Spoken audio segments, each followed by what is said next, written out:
किल्ले, निमगिरी, हनुमंतगड. संपूर्ण पायऱ्या कातळात कोरलेल्या आहेत.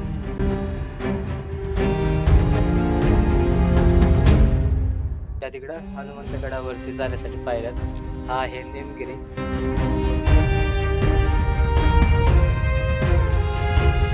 आणि तो आहे हनुमंतगड.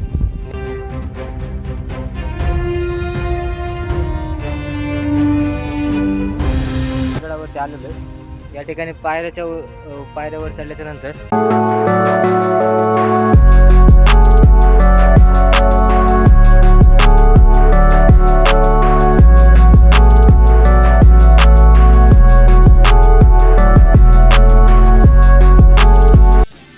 तर नमस्कार मंडळी, तुमचं स्वागत आहे आपल्या सिरीजमध्ये, जिचं नाव हसा खेळा पण गड किल्ले सांभाळा. आज आपण आलेलो आहोत निमगिरी आणि हनुमंतगड या ट्रॅकसाठी. आज आपण याचा ट्रॅक पाहणार आहोत. जमल तर थोडीफार स्वच्छता हे करणार आहोत आणि त्याचा इतिहासही पाहणार आहोत. तर चला.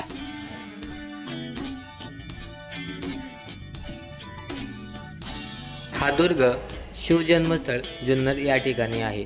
जुन्नरमधून अवघ्या 12 ते 13 किलोमीटर अंतरावरती असलेले निमगिरी गाव. या निमगिरी गावातून हा किल्ला एकदम स्पष्ट आणि सुंदर दिसतो.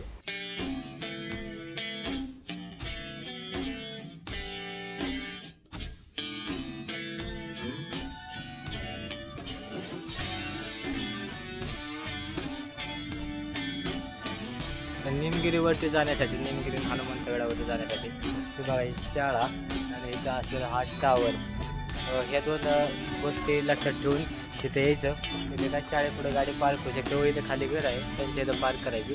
त्यातून वरती जायचं. ते खिंडी त्या खिंडीला टार्गेट करून चालायचं. बाहेर दिसतंय इथून. चला.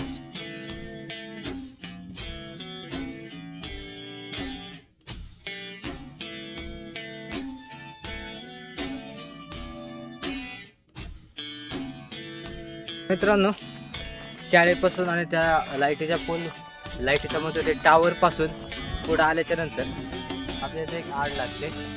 आडापासून सरळ वरती जायचं, सरळ पुढं.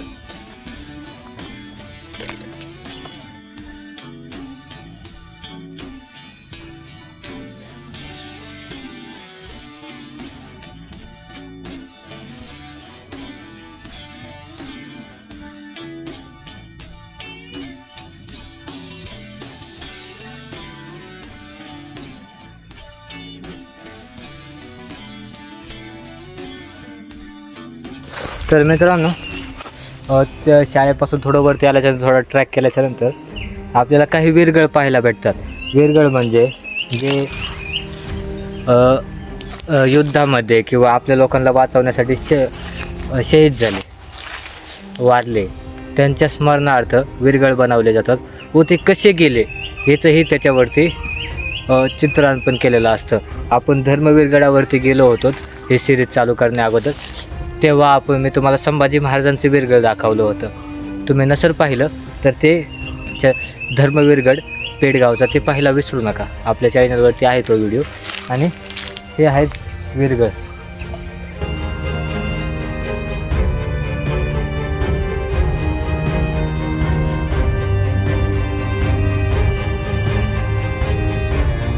आणि या ठिकाणी वीरगळ अजून गणपती बाप्पांची, अजून कोणत्या देवाची सांगता नाहीच, अजून एक आणि एक पिंड आहे, एक नंदी आहे. हे संपूर्ण फुटलेल्या अवस्थेमध्ये आहेत या मूर्त्या या ठिकाणी.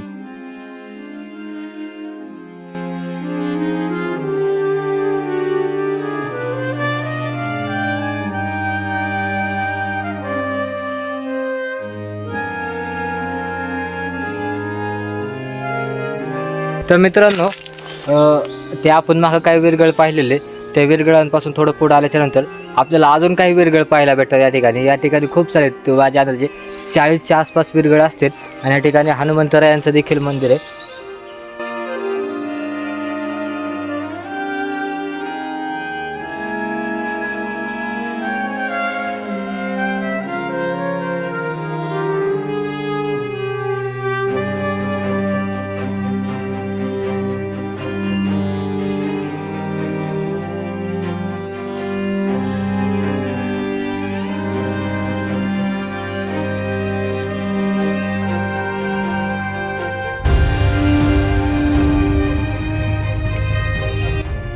त्या हनुमंत मंदिरापासून आणि या वीरगळांपासून आता इकडं वर पुढे जायला डायरेक्ट रस्ता आहे. या वीरगळांपर्यंत तुम्ही आलात तिथून सरळ वरती रस्ता त्या मधल्या दरीकडे जातो, म्हणजे मध्ये जी खिंड पडलेली आहे त्या खिंडीपर्यंत जातो. आणि त्या खिंडीमुळेच हे 2 किल्ले विभाजले गेले. म्हणजे संपूर्ण एक किल्ला होता, पण एका खिंडीमुळे त्याचे 2 किल्ले झाले, एक हनुमंतगड आणि निमगिरी. हे दोन्ही किल्ले नाणे घाटावरती लक्ष ठेवण्यासाठी बनवले होते सातवाहन काळामध्ये. नाणे घाट होताच तेवढा महत्वाचा, त्यामुळे त्याच्यावरती लक्ष ठेवण्यासाठी ते किल्ले बनवले गेले होते. सह्याद्री म्हणलं की संघर्ष येतोच. या किल्ल्यावरती येताना असं मला वाटलं की या किल्ल्याचे रस्ते एकदम सोपे असतील. ते सोपे होते, पण काय झालं, पावसानंतर आपण प्रथमच या किल्ल्यावरती आलो होतो. त्याच्या अगोदर माझ्या अंदाजे कोणी आलं नव्हतं, त्यामुळे या ठिकाणचे रस्ते हे पुसले गेले होते. म्हणून थोडं पुढे गेल्याच्या नंतर आपल्याला रस्ते सापडले नाहीत.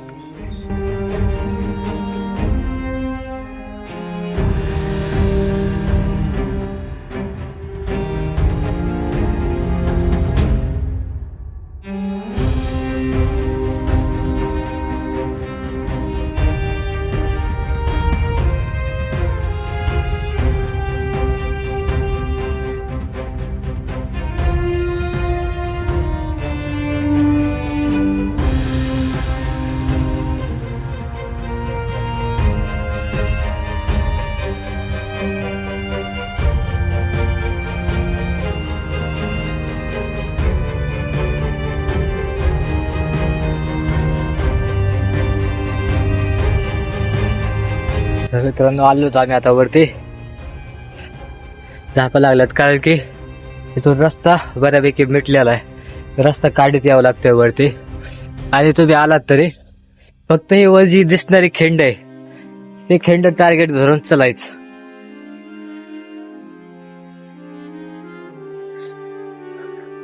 तुम्हाला जर रस्ता माहित नसेल तर वरती चढताना तो जो मोठा दगड दिसतोय किंवा त्याच्यावरती एक खिंड आहे, ती खिंड दिसते, त्याला टार्गेट धरून चालायचं. आणि उतरताना ते दिसतंय का टावर, ते टावर ते खाली आणि लाईटीचा पोल, त्याला टार्गेट म्हणून चलत राहायचं. आपण पायऱ्यापाशी, पण इकडे काही लेण्या आहेत वाटतं, त्या लेण्या पाहून घेऊ.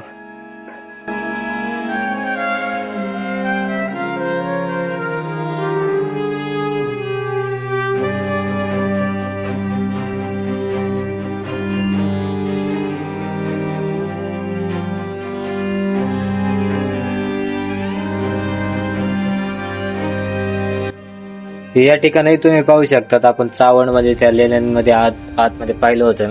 सपोर्ट मध्ये जे लाकडी वणके टाकले जातात तेही इथेही होते, ते काढून घेण्यात आलेले आहेत. तर चला, आपल्याला जायचंय आता किल्ल्याच्या वरती. तर आपण जाऊयात आता पायरीकडे.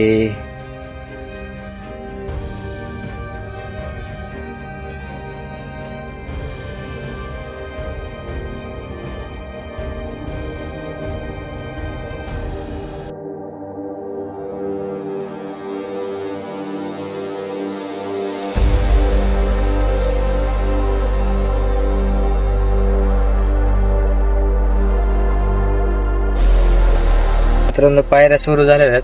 पायऱ्या काही ठिकाणी आहेत आणि काही ठिकाणी नाही आहेत, म्हणजे एकाच जागेवरती नाही आहेत. उन्हाळ्यामध्ये हिवाळ्यामध्ये त्याला काही अडचण नाही, पण पावसाळ्यामध्ये जर तुम्ही येत असताल तर त्या ठिकाणी बऱ्यापैकी शेवळ असतं. त्या ठिकाणी पूर्ण सपाट झालेलं आहे, तर त्या ठिकाणाहून जपून जावा. चला,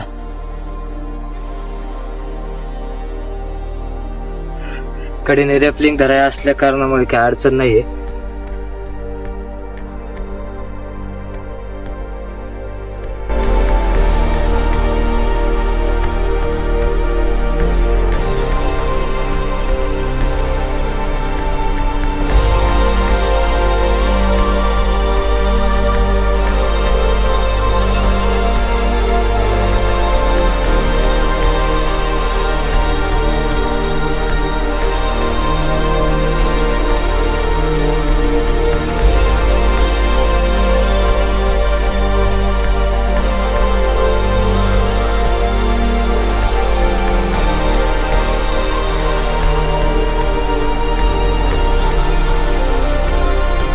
तर मित्रांनो रॅपलिंग इथपर्यंतच आहे आणि इथून पुढं डायरेक्ट पायऱ्या, आता रॅपलिंग नाही आहे इथून पुढे पायऱ्या आहेत तरी काय अडचण नाही, बऱ्यापैकी फुल पायऱ्या संपूर्ण, पण जपून इथून चाललं पाहिजे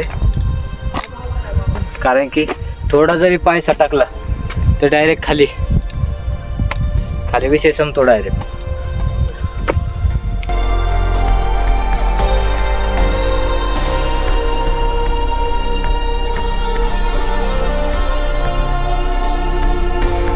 हाडसर सारखं या ठिकाणी ह्या संपूर्ण पायऱ्या कातळात कोरलेल्यात, एकही दगड बाजूने आणून लावलेला नाही, संपूर्ण पायऱ्या कातळात कोरलेल्या आहेत. मित्रांनो थोड्या आपण ज्या माग कातळ कोरलेल्या पायऱ्या पाहिल्या त्याच्या थोडं पुढे आल्याच्या नंतर याही खूप सुंदर अशा कातळात कोरलेल्या पायऱ्या आपल्याला पाहायला भेटतात. आणि याच्या समोरच एक सुंदर असं माग येते पाण्याचं टाकं किंवा देवडी पाहायला मिळते आपल्याला, छोटीचे देवडी तर म्हणता येणार नाहीये.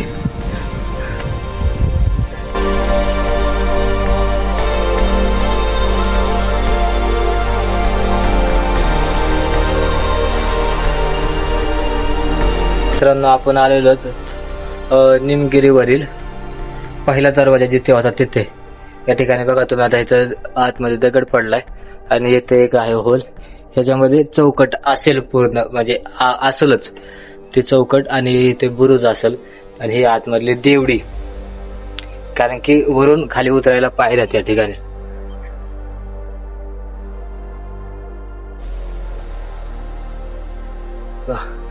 इथून खाली उतरायला पायऱ्या देखील आहेत, खाली उतरायला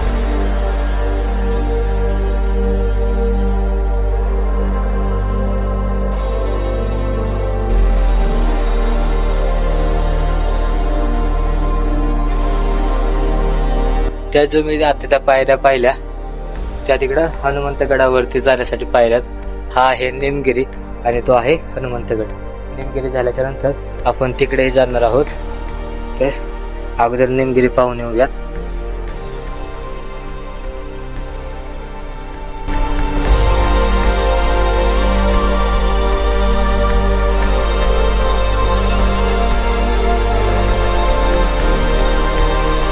तर मित्रांनो महादरवाजापासून थोडं पुढे आल्याच्या नंतर इथं पडलेल्या महादरवाजापासून तिथे सुंदर असे 2 पाण्याचे टाके पाहायला भेटतात आपल्याला.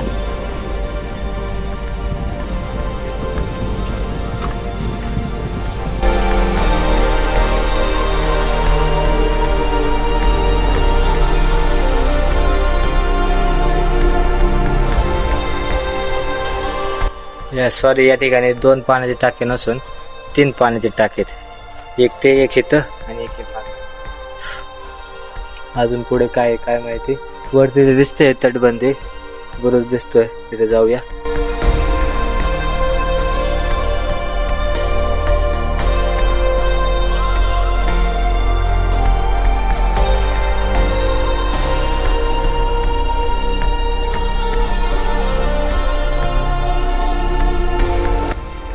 इथे एक पाण्याचा टाक आहे, एक पाहिजे कोणतरी स्वच्छता केलेली आहे, यातला गाळ सगळा काढलेला आहे वरती.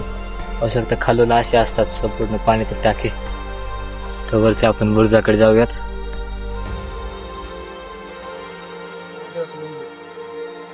ऍक्च्युली ते बुरुज नसून महादेवाचं मंदिर आहे.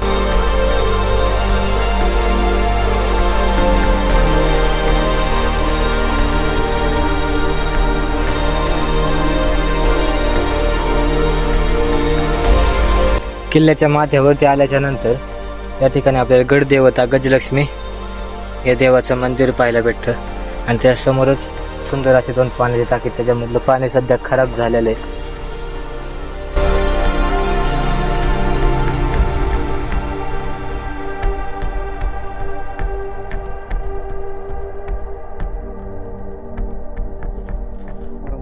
या ठिकाणी एक सुंदर असं विरगळ, गोमातेचं विरगळ या ठिकाणी आपल्याला पाहायला भेटतं आणि याच्या समोरच अजून एक पाण्याचे टाके. जुन्नर मधील किल्ल्यांवर पाण्याच्या टाकीची कमतरता नाहीये, कधीच नाही. ते पाहू शकता, तेही पाण्याचे टाके फुल भरलेले होते, हेही पाण्याचे टाके फुल भरलेले आहेत. तिकडे येते 1 2 3.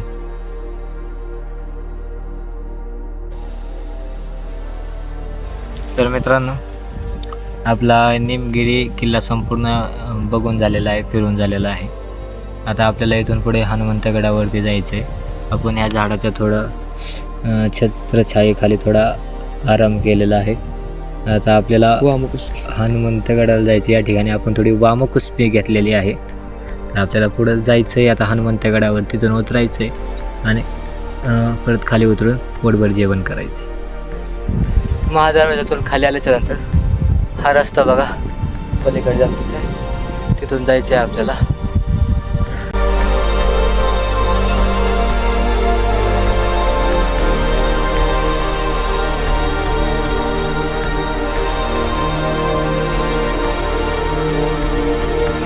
निमगिरीवरून आपण हनुमंतगडावरती आलेलोच. या ठिकाणी पायऱ्यावर चढल्याच्या नंतर उजव्या हाताला इकडं एक छोटीशी लेणी आहे. खाली जायला तर कुठून जागा नाही आहे. खाली जायला मग जातो, पण वर यायचं अवघड होईल. खाली जायला उडी मारून जाता येईल, पण वरती यायचं अवघड होईल.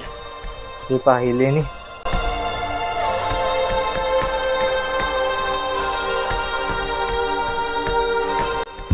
इथे तुम्ही पाहू शकता, इथं 2 पाण्याचे टाके आहेत आणि बऱ्यापैकी मी काळा पडलेलो आहे. आता सकाळपासून उन्हातच आहे, त्यामुळे सगळा काळा पडलोय मी. महिनाभर मी ऑफिसमध्ये बसून गोरा होतो आणि एक दिवस ट्रॅकला आलो का अख्खा काळा होऊन जातो. त्या रेलीपासून आणि पाण्याच्या टाक्यापासून आपण पुढे आलेलोच. आता आपण वरती जाऊ, माथ्यावरती काय आहे का नाही ते बघू. नसेल तर उतरायला चालू करूया.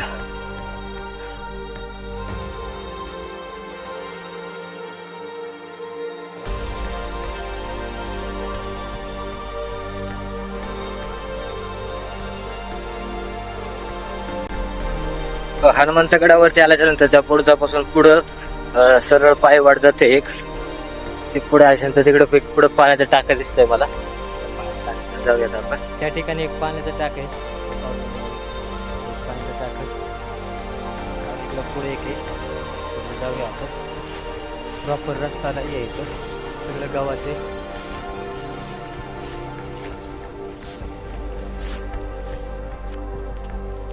त्या पाण्याच्या टाक्यापासून पुढे आल्याच्या नंतर इथं 2 पाण्याचे टाके आहेत. हे एक, ह्याच्या पुढे एक आहे. त्या ठिकाणी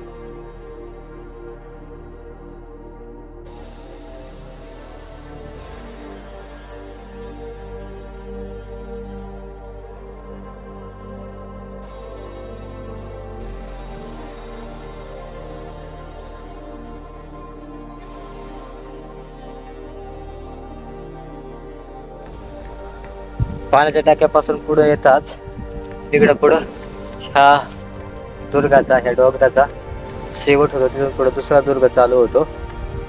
माझ्या अंदाजे ह्याच्या पाठीमागे जीवदान असावा, त्याच्या पाठीमागे असेल. मित्रांनो, आपण आता हनुमंतगडाच्या माथ्यावरती आहोत. आपण तिकडे मागे जाऊन 2 पाण्याच्या टाक्याही पाहिल्या आणि आपण आता जिथे इथं बसलोय हे 4ही बाजूने ह्याला बुरुज आहे. आणि या ठिकाणी अगोदरच्या काळात मला वाटतं पूर्ण भिंती असतील आणि त्यावरती आतमध्ये जे सैनिक या ठिकाणी जे नाणे घाटावरती लक्ष ठेवण्यासाठी असतील त्यांच्यासाठी राहण्यासाठी सोय असेल. तिकडं मागं पाण्याचे टाके आहेत आणि त्यांचं राहण्याची सोय असेलच. या किल्ल्यावरती जास्त नाहीत, 3च पाण्याचे टाके आहेत. 3च पाण्याचे टाके आहेत आणि ह्या बुरुजासाठी त्याचा उपयोग केला असेल, पण ते वेळेच्या वेगानुसार किंवा इंग्रजांमुळे ते पडले गेले असतील. तर तुम्ही पाहू शकता 4ही बाजूने 4 बुरुज आहेत आणि मध्ये हे असं आहे जागा. तर आपला बऱ्यापैकी निमगिरी आणि हनुमंतगड संपूर्ण पाहून झालेला आहे, ट्रॅकिंग झालेली, माहितीही झालेली. तर भेटूया अशाच पुढच्या नवीन भन्नाट सह्याद्रीमध्ये. तोपर्यंत आपल्या हसा खेळा पण गड किल्ले सांभाळा या सिरीज सोबत जोडण्यासाठी आपल्या चॅनलला सबस्क्राईब करून घ्या. आणि जय जाऊ, जय शिवराय, जय शंभूराज.